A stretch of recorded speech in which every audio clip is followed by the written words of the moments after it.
كما صليت على آل إبراهيم وبارك على محمد وأزواجه وذريته كما باركت على آل إبراهيم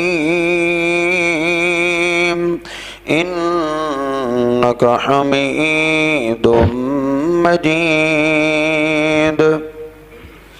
رب اشرح لي صدري ويسر لي أمري واحلل عقدة من لساني يفقه قولي. رب زدني علما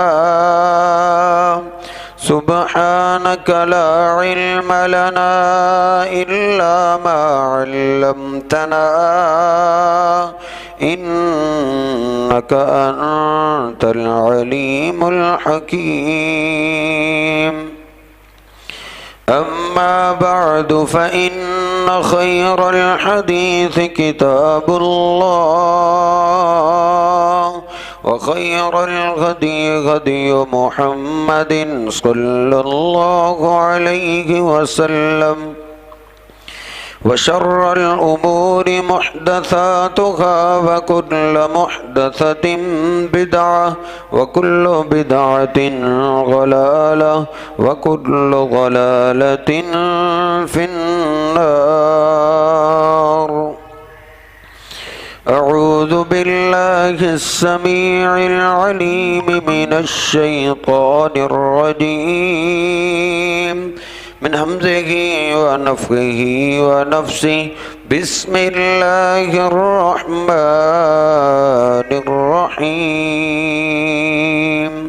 يا أيها الذين آمنوا اتقوا الله حق تقاته ولا تموتن إلا وأنتم مسلمون.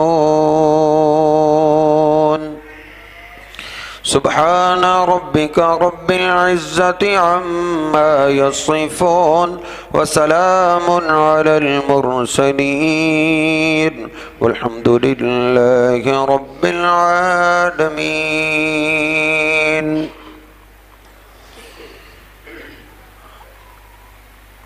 علامہ البانی رحمہ اللہ تعالی اپنی کتاب سلسلۃ الاحادیث صحیحہ میں ایک روایت لائے ہیں کہ نبی پاک صلی اللہ علیہ وسلم کے پاس بحرین علاقے سے کچھ لوگ آئے. انہوں نے اسلام قبول کیا. چند دن انہوں نے آپ کے ساتھ گزارے. ایک دن نبی پاک صلی اللہ علیہ وسلم وضو فرما رہے تھے تو وہ لوگ وضو کے پانی کو نیچے نہیں گرنے دے رہے تھے. آپ کے جسم پاک سے جو بھی پانی گرتا وہ اپنے ہاتھوں کو آگے کرتے اور آپ کے جسم پاک کو لگے ہوئے پانی کو اپنے جسموں کے ساتھ مل لیا کرتے تھے. نبی پاک صلی اللہ علیہ وسلم نے وضو کے بعد پوچھا کہ ایسا آپ نے کیوں کیا ہے؟ تو عرض کرنے لگے لحبک یا رسول اللہ، اے اللہ کے رسول صلی اللہ علیہ وسلم، آپ کی محبت کی وجہ سے ہم آپ سے پیار بہت کرتے ہیں. محبت کے ہاتھوں مجبور ہو کے ہم نے یہ کام کیا ہے. تو نبی پاک صلی اللہ علیہ وسلم نے فرمایا ان کنتم تحبون ان یحبکم اللہ ورسولہ، اگر تم پسند کرتے ہو کہ اللہ بھی تم سے محبت کرے، اللہ کے رسول بھی تم سے پیار کریں، تو پھر فحافظوا علی ثلاث خصال، تو پھر 3 باتوں کا خیال ہمیشہ رکھو. 3 باتوں کی حفاظت تم نے ساری زندگی کرتے رہنا ہے. 3 چیزوں کی حفاظت کرو گے تو تو اللہ بھی تم سے پیار کرے گا اور اللہ کے محبوب پیغمبر بھی تم سے محبت کریں گے۔ پوچھا گیا وہ 3 کام کون سے ہیں؟ تو آپ نے فرمایا صدق الحدیث، پہلی بات ہمیشہ سچ بولنا ہے، جھوٹ کے قریب نہیں جانا، سچائی کی حفاظت کرنی، جھوٹ سے اپنے آپ کو بچاتے رہنا ہے۔ وَأَدَاءُ الْأَمَانَةِ، اور امانت اگر آپ کو کوئی دیتا ہے امین بن جاؤ، اس امانت کی حفاظت کرو، اور جب وہ واپس مانگے تو اس کو اس کی امانت واپس دے دیا کرو۔ اور تیسری بات آپ نے فرمائی وحسن الجار، اپنے پڑوسیوں کے ساتھ اچھا سلوک کرتے رہو۔ نبی پاک صلی اللہ علیہ وسلم کی اصل محبت یہ ہے کہ بندہ صحیح طریقے سے انسان بن جائے۔ جس طرح ڈاکٹر ذاکر نائک صاحب بیان فرماتے ہیں نا کہ مسلمان ہونے سے پہلے بندے کے لیے انسان بننا ضروری ہے۔ جو انسان ہوتا ہے وہی مسلمان ہوتا ہے، اور جو انسانیت سے نکل جائے پھر وہ مسلمان نہیں ہو سکتا۔ تو آج ہم اس آخری بات کو ہی مد نظر رکھتے ہیں، جس طرح کے ماحول ہمارے سامنے، کسی گھر میں کھانا پک رہا ہے، کسی گھر میں نہیں پک رہا، تو ہمیں اپنے پڑوسیوں کا خاص خیال رکھنا چاہیے۔ نبی پاک صلی اللہ علیہ وسلم کا ارشاد گرامی ہے مسلم شریف میں، آپ نے فرمایا من کان یؤمن باللہ والیوم الآخر فلیحسن الی جارہ فلیحسن الی جارہ فلیحسن الی جارہ۔ آپ نے فرمایا جو بندہ اللہ پر قیامت کے دن پر یقین رکھتا ہے، ایمان رکھتا ہے، اس کو چاہیے کہ وہ اپنے ہمسایوں پہ احسان کرے، اس کو چاہیے کہ وہ اپنے ہمسایوں پہ احسان کرے، اپنے ہمسایوں پہ احسان کرے۔ آپ نے 3 بار یہ بولا۔ ایک اور حدیث میں نبی پاک صلی اللہ علیہ وسلم فرماتے ہیں من کان یؤمن باللہ والیوم الآخر، جو اللہ کو مانتا ہے، قیامت کے دن پہ یقین رکھتا ہے، فلیتق اللہ فلیحافظ الی جارہ، تو اللہ سے ڈر جائے، فلیکرم جارہ، تو اس کو چاہیے کہ وہ اپنے پڑوسیوں کی عزت کرے، اپنے ہمسایوں کی عزت کرے، جہاں اس کو ملے عزت کے ساتھ پیش آئے۔ اور ایک حدیث میں نبی پاک صلی اللہ علیہ وسلم فرماتے ہیں جو ایماندار ہے، اللہ کو مانتا ہے، اس کو چاہیے فلیحافظ الی جارہ، جس طرح وہ اپنے مال کی حفاظت کرتا ہے، اپنی عزت کی حفاظت کرتا ہے، ایسے ہی اس کو چاہیے کہ اپنے ہمسایوں کے بھی مال اور عزت کی حفاظت کرے۔ نبی پاک صلی اللہ علیہ وسلم کے غلام ہیں ابن مسلمہ رضی اللہ تعالیٰ عنہ، کہتے ہیں میں باہر میدان میں نبی پاک صلی اللہ علیہ وسلم کے پاس سے گزرا، اچانک میں نے دیکھا کہ نبی پاک صلی اللہ علیہ وسلم علی الصفا، ایک بہت بڑے پتھر پہ ہیں، اور واضحاً خدہ علی خد رجل، اور آپ عجب کیفیت میں کہ آپ نے اپنا رخسار ایک آدمی کے رخسار کے اوپر رکھا ہوا ہے اور آپ اس سے باتیں کر رہے ہیں۔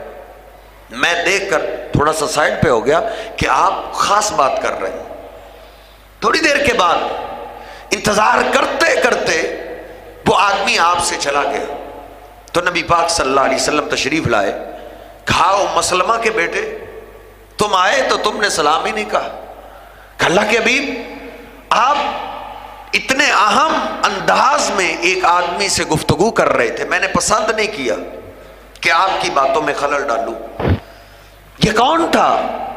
نبی پاک صلی اللہ علیہ وسلم فرماتے ہیں یہ جبریل امین تھے۔ تو آج اتنے خاص انداز سے آپ کے ساتھ کیوں پیش آئے؟ نبی پاک صلی اللہ علیہ وسلم فرماتے ہیں اے ابن مسلمہ ما زال جبریل یوصینی بالجار، جتنی دیر میرے پاس جبریل امین رہا ہے، جبریل امین مجھے ہمسایوں کے حقوق پہ تلقین کرتا رہے کہ اپنی امت کو کہو ہمسایوں کے ساتھ اچھا سلوک کریں، ہمسایوں پہ احسان کریں، ان کا خیال رکھیں۔ نبی پاک صلی اللہ علیہ وسلم سے ایک دفعہ ایک آپ کے صحابی نے پوچھ لیا کہ اللہ کے حبیب کیف لی ان اعلم اذا احسنت او اذا اسأت، اللہ کے حبیب اگر میں زندگی میں اپنے آپ کو دیکھنا چاہوں کہ میں اچھا انسان ہوں یا برا انسان ہوں، اللہ کے نزدیک میں بہترین انسان ہوں یا گندے لوگوں میں اللہ کے ہاں میرا شمار ہوتا ہے، مجھے آج زندگی میں کیسے پتا چلے گا؟ موت کے وقت تو سب کو پتا چل جاتا ہے۔ تو نبی پاک صلی اللہ علیہ وسلم فرماتے ہیں اذا سمعت جیرانک یقولون قد احسنت فقد احسنت، جب تم اپنے پڑوسیوں سے، اپنے ہمسایوں کے بارے میں سنو کہ تیرے ہمسائے فلاں مجلس کے اندر تیری تعریف کر رہے ہیں کہ یہ ہمارا ہمسایہ بہت اچھا آدمی ہے، تیری گلی کے لوگ اگر لوگوں کے سامنے تیری اچھائیاں بیان کریں اور کہیں یہ اچھا انسان ہے، تو تم یقین کر لو اللہ کے ہاں بھی تم بڑے ہی اچھے انسان ہو۔ وَإِذَا سَمِعْتَ جِيرَانَكَ يَقُولُونَ قَدْ أَسَأْتَ فَقَدْ أَسَأْتَ، اگر تیرے ہمسائے کہیں یہ گندا انسان ہے تو تو اللہ کے ہاں بھی بدترین انسان ہے۔ ایک حدیث میں نے پڑھا، نبی پاک صلی اللہ علیہ وسلم فرماتے ہیں مَا مِن مُسْلِمٍ يَمُوتُ، کوئی بھی مسلمان جب فوت ہو جاتا ہے فَيَشْهَدُ لَهُ أَرْبَعَةُ أَبْيَاتٍ مِّن جِيرَانِهِ، تو اس کے 4 ہمسائے اس کے بارے میں گواہی دے دیں کہ اِنَّا لَا نَعْلَمُهُ إِلَّا خَيْرًا، ہم تو اس کی خیر ہی جانتے ہیں، بڑا اچھا انسان ہے، ہمارے سامنے اس کا کوئی عیب، کوئی جرم، کوئی ظلم، کوئی گناہ نہیں آیا۔ وہ لوگوں میں گواہی دیں کہ یہ خیر والا اچھا آدمی تھا، تو نبی پاک صلی اللہ علیہ وسلم فرماتے ہیں ان ہمسایوں کی گواہی کو اللہ قبول کرتا ہے اور اللہ جواب دیتا ہے۔ قال اللہ تعالی قد قبلت علمکم، اے میرے بندے کے ہمسایوں میں نے تمہارا علم قبول کر لیا ہے، تم نے جو تبصرہ کیا ہے وہ اپنی معلومات کے مطابق کیا ہے، تو میں نے تمہارے علم کو قبول کر لیا ہے۔ وَقَدْ غَفَرْتُ لَهُ مَا لَا تَعْلَمُونَ، اور میرے اس بندے کے جو گناہ تم نہیں جانتے تھے میں نے وہ معاف کر دیے، تمہاری گواہی کو قبول کرتے ہوئے میں نے اس کی وہ غلطیاں معاف کر دی جو تمہارے سامنے نہیں تھی۔ آپ اندازہ کیجئے کہ ہمسایوں کے بارے میں اسلام نے کتنی تلقین کی ہے۔ نبی پاک صلی اللہ علیہ وسلم کے سامنے ایک عورت کا ذکر کیا گیا، سنن ابی داؤد میں، سنن ابن ماجہ، مسند احمد، طبرانی، اللہ کے حبیب ان فلانتن تذکر من قلت صیامہا وصلاتہا، فلاں عورت ہے نمازوں میں بہت کمزور ہے، فرضی نمازیں، اشراق کی پابندی اس میں نہیں ہے، تہجد کی پابندی اس میں نہیں ہے، اللہ کے حبیب روزے بھی صرف فرضی رکھتی ہے، وَتَتَصَدَّقُ بِالْأَسْوَارِ مِنَ الْعَقِيدِ، اور صدقہ و خیرات بھی اتنا نہیں کرتی، بس پنیر کے کچھ خشک بچے کھچے ٹکڑے اگر ہوں تو وہ صدقہ کر دیتی، لیکن اس میں ایک خوبی ضرور ہے، اِنَّهَا لَا تُؤْذِي جِيرَانَهَا بِلِسَانِهَا، اتنے سال ہو گئے اس کی گلی میں سے، اس کے پڑوس میں سے آج تک اس نے ہاتھ سے تو بڑی دور کی بات ہے اپنی زبان سے بھی کسی کو تکلیف نہیں دی۔ اس کے ہمسائے اس پہ خوش ہیں، اس کے گھر میں ہمسایوں کے بچے آتے، وہ اپنے ہمسایوں کے بچوں کو تکلیف نہیں دیتی تھی، ہمسایوں کے ساتھ اس کا بڑا اچھا سلوک تھا۔ نبی پاک صلی اللہ علیہ وسلم نے کیا فرمایا؟ تم اس کی نمازوں کو، اس کے صدقات و خیرات کو، اس کے روزوں کو حقیر جان رہے ہو، ہی من اہل الجنہ، اللہ پاک نے ہمسایوں کے ساتھ اچھا سلوک کرنے کی وجہ سے اس کے لیے جنت کا فیصلہ کر دیا ہے۔ اس لیے میرے محترم بھائیوں، ہمسایوں کا خیال رکھنا یہ اسلام ہمیں بڑی تلقین کرتا ہے۔ مسلم شریف میں ہے، نبی پاک صلی اللہ علیہ وسلم ایک دفعہ سیدنا ابو ذر غفاری کے پاس بیٹھے ہوئے، اس وقت آپ کے پاس ابو ذر غفاری رضی اللہ تعالی کے سوا کوئی بھی نہیں، آپ نے فرمایا یا ابا ذر، اے ابو ذر، اس تنہائی کے عالم میں تجھے وصیت کرتا ہوں، یا ابا ذر اذا طبخت مرقۃ فاکثر ماءھا، جب تم گھر میں سالن پکانے لگو تو اپنے گھر والوں کو کہا کرو کہ اکثر ماءھا، کہ سالن میں پانی زیادہ ڈال دیا کرے۔ وتعاہد الی جیرانکا، جب کھانا کھانے لگو تو تم خود جا کے اپنے ہمسایوں کو کھانا پہنچایا کرو. وتعاہد الی جیرانکا، خود کھانے سے پہلے اپنے سالن کا کچھ حصہ اپنے ہمسایوں کے گھر بھیج دیا کرو. سالن کی خوشبو تیرے ہمسایوں تک جائے، ان کے بچوں تک جائے تو کہیں وہ روتے نہ رہے. ہمسایوں کے گھر سالن کا کچھ نہ کچھ. کبھی دور ہوتا تھا لوگ اپنا سالن اس وقت اپنے لیے اس وقت تک حلال نہیں سمجھتے تھے جب اس میں سے 2-3 گھروں کی طرف سالن نہ چلا جائے. آج کل تو وہ احساسات وہ ختم ہو گئے. 10-10 20-20 30-30 سال ہو گئے ہمیں زندگی گزارتے ہوئے، ایک محلے میں رہتے ہوئے، ہمیں یہ نہیں پتا ہمارا ہمسایہ ہے کون. آج تک ہم نے کبھی خبر نہیں لی ہمارے ہمسایوں کا حال کیا ہے. ایک انصاری صحابی کی داستان میں نے پڑھی ہے. وہ کہتے ہیں میں اپنی فیملی کو لے کر نبی پاک صلی اللہ علیہ وسلم کی طرف آ رہا ہوں مسند احمد میں دعا کروانے کے لیے. جب آپ کے گھر کے قریب آیا نا تو میں نے کیا دیکھا کہ نبی پاک صلی اللہ علیہ وسلم دروازے کے پاس کھڑے ہوئے اور آپ کے سامنے ایک نوجوان خوبصورت آدمی کھڑا ہے، آپ سے باتیں کر رہے ہیں. کہتے ہیں میں انتظار میں کھڑا ہو گیا کہ چلو آپ باتیں کر لیں، وہ بندہ چلا جائے تو پھر میں خدمت میں پیش ہوتا ہوں. فرماتے ہیں اس انسان نے، اس آدمی نے آپ کو اتنی دیر کھڑے رکھا حتیٰ جعلت ارسالہ من طول القیام، حتیٰ کہ مجھے نبی پاک صلی اللہ علیہ وسلم پہ ترس رحم آ گیا کہ یہ پتہ نہیں کون انسان ہے، میرے محبوب علیہ السلام کو اس نے اتنی دیر سے کھڑا کیے رکھا ہے. حتیٰ جلست، حتیٰ کہ میں تھک کے بیٹھ گیا. میں بیٹھ گیا، کافی دیر کے بعد وہ آدمی چلا گیا. تو میں نبی پاک صلی اللہ علیہ وسلم کی خدمت میں پیش ہوا. میں نے عرض کی اللہ کے حبیب اس آدمی نے تو آپ کو تھکا دیے، میں تھک گیا تھا. جعلت ارسالک من طول القیام، اللہ کے حبیب مجھے ترس آ گیا تھا کہ آپ کو اتنی دیر اس نے روک دی ہے. آپ نے فرمایا اتدری من ھذا، کیا تم جانتے ہو یہ آدمی کون تھا؟ کہا اللہ کے حبیب میں نہیں جانتا، پہچان نہیں سکا. نبی پاک صلی اللہ علیہ وسلم فرماتے ذاکا جبریل، یہ جبریل امین آج انسانی شکل میں آئے ہوئے تھے. تو اللہ کے حبیب اتنی دیر آپ کو کیا واز کرتا رہے، کیا وحی سناتا رہے؟ نبی پاک صلی اللہ علیہ وسلم فرماتے ما زال جبریل یوصینی بالجار، جتنی دیر کھڑا رہے مجھے ہمسایوں کی تلقین کرتا رہے، ہمسایوں کی وصیت کرتا رہے کہ اپنی امت کو کہو ہمسایوں کا خیال رکھے. نبی پاک صلی اللہ علیہ وسلم کے جو غلام تھے پھر ان کی بھی عجیب کیفیت تھی.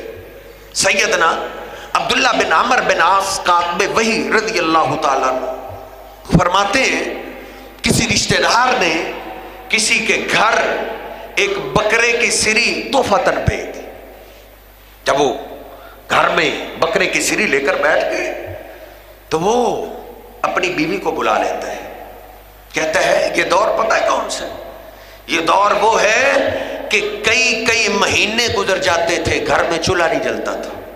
یہ وہ دور ہے. اس نے اپنی بیوی کو طلب کر لیا، کہا او اللہ کی بندی ہم تو پھر بھی کبھی نہ کبھی کھائی بیٹھتے، ان ھذا جاری وعیالہ احوج الی ھذہ منا، یہ جو ہمارا ہمسایہ ہے کبھی ہم نے نہیں دیکھا کہ سالن پکنے کی خوشبو آئی ہو. کیوں نہ ہو، چلو ہم تو برداشت کر ہی لیتے ہیں، تو یہ بکرے کی سری ہم ان کو تحفتاً نہ دے دیں. بیوی بھی آگے سے مسلمان تھی، انہوں نے کہا بالکل آپ ان کو دے دیں، آپ نے فیصلہ کیا ہے تو ٹھیک ہے. ان کے گھر چلی گئی، انہوں نے اپنی بیوی کو بلا لیا، کہا اللہ کی بندی ہم تو پھر بھی کبھی نہ کبھی کھا ہی بیٹھتے ہیں، صبر تو چل ہی رہا ہے. ان ھذا جاری وعیالہ احوج الی ھذہ منا، یہ جو ہمارا ہمسایہ اس کو زیادہ ضرورت ہے، ہم سے زیادہ اس کو ضرورت ہے، کیوں نہ ہو ہم یہ ان کو دے دیں. عبداللہ بن عمر بن عاص کہتے ہیں وہ ایک سے دوسرے گھر، دوسرے سے تیسرے گھر، لقد تداولت علی سبعۃ ابیات حتی رجعت الی البیت الذی خرجت. فرماتے ہیں اس بکرے کی سری نے 7 گھروں کا چکر لگایا، واپس اسی گھر میں آ گئی جہاں سے نکلی تھی. یہ صحابہ کرام تھے جو اپنے ہمسایوں کی اتنی فکر کیا کرتے تھے. اور نبی پاک صلی اللہ علیہ وسلم کا فرمان عالی شان ہے. آپ فرماتے ہیں لیس المؤمن، میں اس کو مومن نہیں مانتا، لیس المؤمن، وہ مجھ پہ ایمان نہیں لایا، الذی یشبع وجارہ جائع، جو خود اور اس کے بچے تو پیٹ بھر کے سو گئے لیکن اس کے پڑوس میں بچے بھوک سے بلک رہے. وجارہ جائع، اس کے پڑوس میں کھانا نہیں ملا اور اس نے ان کی خبر نہیں لی. نبی پاک صلی اللہ علیہ وسلم فرماتے ہیں یہ مجھ پہ ایمان ہی نہیں لایا ہے. اس لیے اپنے ہمسایوں کا خاص خیال رکھیں. کاتب وحی عبداللہ بن عمرو بن عاص رضی اللہ تعالیٰ فرماتے ہیں ہمارے گھر میں ہم نے بکری ذبح کی. میں نماز پڑھنے کے لیے چلا گیا، واپس آیا تو بکری کا کافی حصہ تقسیم ہو چکا تھا. میں نے کہا اہدیتم لجارنا الیہودی، یہ جو ہمارا ہمسایہ یہودی ہے، سنن نبی داؤد میں ہے، یہ جو ہمارا ہمسایہ یہودی ہے اس کے گھر میں تم نے اس بکری کا گوشت بھیجا ہے؟ اہدیتم لجارنا الیہودی، کہا وہ تو یہودی ہے. کہا نہیں، پڑوس کے معاملے میں نبی پاک صلی اللہ علیہ وسلم نے اسلام کی شرط نہیں لگائی. وہ ہے یہودی لیکن ہمارا پڑوسی تو ہے، اس کے گھر میں بھیجو. کتنے ہی، میں صحابہ کی سیرت کی کتابیں پڑھ رہا تھا، کتنے ہی ایسے یہودی ہیں کہ صحابہ اکرام کے اچھے اخلاق کو دیکھ کر انہوں نے اسلام کو قبول کر لیا ہے. کہ اسلام پڑوسیوں کے اتنے حقوق بتاتا ہے. اس لیے نبی پاک صلی اللہ علیہ وسلم نے 3 دفعہ کہا ہے فَلْيُحْسِنْ إِلَىٰ جَارِهِ، اپنے پڑوسیوں کے ساتھ اچھا سلوک کریں، احسان کیجیے. اور صحیح البخاری میں نبی پاک صلی اللہ علیہ وسلم فرماتے ہیں من کان یؤمن باللہ والیوم الآخر فلا یؤذی جارہ، جو اللہ کو مانتا ہے، قیامت کے دن کو مانتا ہے، کم از کم اسے یہ تو کرنا چاہیے کہ اپنے ہمسایوں کو تکلیف نہ دے. احسان نہیں کر سکتا، ان کے گھر کھانا نہیں بھیج سکتا، ان کے ساتھ اچھا سلوک نہیں کر سکتا، تو کم از کم وہ اپنے پھل کے چھلکے تو ان کے دروازے کے سامنے نہ پھینکے. فلا یؤذی جارہ، جو ایماندار ہے، بخاری شریف کی حدیث ہے، اس کو چاہیے کہ وہ اپنے ہمسائے کو تکلیف نہ دے. نبی پاک صلی اللہ علیہ وسلم کا فرمان ہے لا يدخل الجنت من لا یامن جارہ بوائقہ، وہ بندہ جنت میں نہیں جائے گا جس کی شرارتوں سے اس کے ہمسائے محفوظ نہیں ہیں. ہمسائے محفوظ نہیں، ہمسایہ غیر مسلم ہے پھر بھی وہ ہماری شرارتوں سے محفوظ ہونا چاہیے، اس کا ایک حق ہے. اور اگر وہ مسلمان ہے تو اس کے تو 2 حق ہے، ایک ہمسائے کا، ایک اسلام کا. اور اگر وہ ہے رشتہ دار تو پھر تو ٹرپل حق ہے، 3 حق ہے، اس کو 3 حق ہے، ایک پڑوس کے، ایک اسلام کے، ایک رشتہ داری کے. افسوس کی بات یہ ہے ہم سب سے بدترین ان ہمسایوں سے سلوک کرتے ہیں جو ہمارے رشتہ دار ہوتے ہیں. اس لیے میرے محترم بھائیوں، ہمسایوں کا معاملہ بڑا ہی اہم ہے، بڑا ہی اہم ہے. صحیح البخاری میں نے آج ہی پڑھا ہے، نبی پاک صلی اللہ علیہ وسلم فرماتے ہیں واللہ لا یؤمن، اللہ کی قسم ہے وہ بندہ اللہ کو نہیں مانتا. واللہ لا یؤمن، اللہ کی قسم وہ مجھے اللہ کا رسول نہیں مانتا. واللہ لا یؤمن، اللہ کی قسم وہ اللہ کی اس کتاب کو اللہ کی کتاب نہیں مانتا.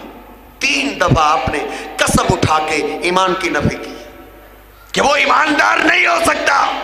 صحابہ نے پوچھا من یا رسول اللہ، اللہ کے حبیب ایسا کون سا بد نصیب ہے، کون سا بد نصیب ہے جس کے بارے میں آپ نے 3 دفعہ قسم اٹھا کے کہا ہے کہ وہ ایماندار نہیں ہو سکتا؟ نبی پاک صلی اللہ علیہ وسلم نے فرمایا الذی لا یامن جارہ بوائقہ، جس کے ہمسائے اس کی تکلیفوں سے محفوظ نہ ہوں، جو ہمسایوں کو تنگ کرنے میں لگا ہوا ہے. عورتیں بھی تنگ کرنے میں، بچے بھی تنگ کرنے میں لگے ہوئے ہیں۔ کوشش یہ ہے کہ کسی طریقے سے یہ جگہ ہمیں بیچ کے بھاگ جائے یہاں سے، اس کو اتنا تنگ کرو یہ تنگ آ کے نکل جائے۔ صحابہ اکرام اور ہماری زندگی کا ذرا موازنہ تو کیجئے۔ سعید بن عامر رضی اللہ تعالیٰ عنہ، ان کے ایک پڑوسی تھے، وہ بتاتے ہیں کہ میرے بچوں کی زیادہ پرورش میرے ہمسائے سعید نے کی ہے۔ یہ سعید بن عاص وہ ہیں نبی پاک صلی اللہ علیہ وسلم نے جن کا نام لے کے جنت کی بشارت دی تھی، نام لے کر۔ ان کا ہمسایہ ایک دن جگہ بیچنے کے لیے تیار ہو گیا، 1000 دینار، ایک روایت میں 1,00,000 دینار، 1000 سونے کے بدلے میں بیچنے لگا۔ ہمسایہ کو خریدنے والے نے اطلاع دے دی کہ بعد میں آپ شفا نہ کر دیں، یہ آپ کا ہمسایہ مجھے زمین بیچ رہا ہے، اتنے کی میں خرید رہا ہوں۔ کہا بھائی آپ یہ جگہ نہ خریدیں، آپ یہ جگہ نہ خریدیں۔ کہا آپ کے ہمسایوں کو پیسوں کی ضرورت ہے۔ کہا میں جانوں اور میرا ہمسایہ جانے، آپ جگہ نہ خریدیں اور نہ میں اس کو بیچنے دوں گا۔ یہ ہے ہمسایوں سے اچھا سلوک۔ رات کی تاریکی میں اپنے ہمسائے کے دروازے کو دستک دیتا ہے۔ صحابی رسول جنتی آدمی اپنے پڑوسی کے دروازے کو دستک دے کے کہتا ہے بھائی اتنی دیر ہو گئی، ہم اکٹھے رہ رہے ہیں، آپ نے اپنی پریشانی کا اظہار لوگوں کے سامنے تو کر دیا ہے، میرے سامنے کیا ہی نہیں، میں اس قابل بھی نہیں ہوا۔ کہا وہ سعید میں وہ جگہ بیچنا چاہتا ہوں، تنگ حالات ہیں، پیسوں کی ضرورت ہے، بیچ تو میں نے دی تھی، لیکن جب میں نے اس کی قیمت زیادہ مانگی تھی نا، پھر اس نے پوچھا یار یہ تو تم بھی جانتے ہو کہ اس کی قیمت اتنی نہیں ہے تو تم زیادہ کیوں مانگ رہے ہو؟ کہا میں جانتا ہوں کہ یہ جگہ اتنے کی نہیں ہے، آدھی قیمت میں زیادہ تجھ سے مانگ رہا ہوں، آدھی قیمت میرے مکان کی ہے، آدھی قیمت میرے ہمسائے کی ہے، کیونکہ اس طرح کا ہمسایہ تجھے نہیں ملے گا۔ اس طرح کے صحابہ اکرام اپنے ہمسایوں سے سلوک کیا کرتے تھے۔ انہوں نے 1000 دینار اپنے ہمسایوں کو تحفتاً دے دیے کہ تم جگہ نہ بیچو، اپنی ضرورت کو پورا کر لو۔ یہ اپنے ہمسایوں سے صحابہ اکرام سلوک کیا کرتے تھے۔ اور کچھ تھے بھی دیہاتی لوگ، کچھ تھے بھی جو آداب سے اتنے واقف نہیں تھے۔ ایک صحابی نبی پاک صلی اللہ علیہ وسلم کی خدمت میں پیش ہوا، عرض کرتا اللہ کے حبیب میرے ہمسائے نے میرا جینا دوپہر کر دیا، بہت صبر کیا۔ اب اس نے کتنا صبر کیا ہوگا کہ مجبور ہو کے نبی پاک صلی اللہ علیہ وسلم کے پاس شکایت لے کے آ گئے کہ یہ مجھے چین سے جینے نہیں دے رہا۔ سنن ابی داؤد میں صحیح حدیث ہے، علامہ البانی نے سلسلۃ الحدیث صحیحہ میں نقل کی۔ نبی پاک صلی اللہ علیہ وسلم نے کیا فرمایا؟ وَاصْبِرْ عَلَىٰ أَذَاهُ وَكُفَّ أَذَاكَ عَنْهُ، جاؤ صبر کرو، صبر کرو اور بدلے میں تم نے اپنے ہمسایوں کو تکلیف نہیں دینی، اس کی تکلیفوں پہ صبر کرو اور تم نے اپنے ہاتھوں کو روکے رکھنا۔ پھر گیا، اس نے صبر کیا، چند دنوں بعد پھر آیا، عرض کرتا اللہ کے حبیب بڑا صبر کیا ہے لیکن نہیں وہ رک رہا، بہت پریشان کرتا ہے، بچوں کے معاملے میں، گھریلو معاملے میں اللہ کے حبیب وہ بہت تکلیف دیتا ہے۔ نبی پاک صلی اللہ علیہ وسلم نے پھر فرمایا اصبر علی اذاہ، جاؤ صبر کرو، برداشت کرو اور اپنے ہاتھوں کو اس کو تکلیف دینے سے روک کے رکھو، تم نے تکلیف نہیں دینا، صبر کرو، اللہ صبر کا اچھا بدلہ عطا کرے۔ سنن ابی داؤد مسند احمد میں ہے، چند دن کے بعد وہ پھر آ گیا، عرض کرتا اللہ کے حبیب اب مجھ سے صبر نہیں ہوتا۔ اب وہ ساری حدیں کراس کر کے نبی پاک صلی اللہ علیہ وسلم نے پھر بھی جنگ کا حکم نہیں دیا، جاؤ اس سے لڑو، نہیں، اسلام کی یہ تعلیم نہیں ہے۔ نبی پاک صلی اللہ علیہ وسلم کی ایک حدیث میں نے آج پڑھی ہے کہ قیامت کے قریب حرج زیادہ ہو جائے گا، ان بین یدی الساعۃ الحرج، حرج زیادہ ہو جائے گا۔ صحابہ نے پوچھا حرج کیا ہے؟ کہا قتل و غارت عام ہو جائے گی۔ کہا اللہ کے حبیب قتل و غارت تو آج بھی